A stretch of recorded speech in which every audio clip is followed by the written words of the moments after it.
মা তোর কি হইছে? আব্বা, আমার কেমন জানি লাগতেছে।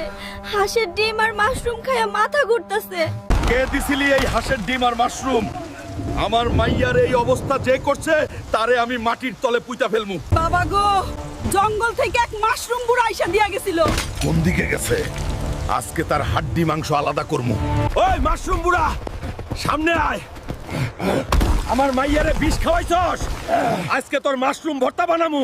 এত চিল্লাস কেন? আমার রাজত্বে আইসা আমারে ভয় দেখাস? আমার মাইয়ার এই দশা কেন করলি?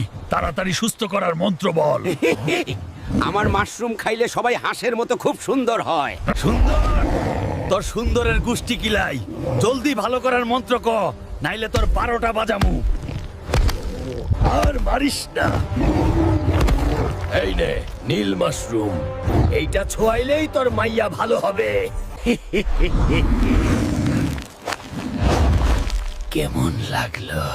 শুকাইয়া তো কাঠ হইয়া গেলি। তোরে বাঁচানোর জন্য কেউ কমেন্টও করবে না, সাবস্ক্রাইব করে লাইকও দিবে না।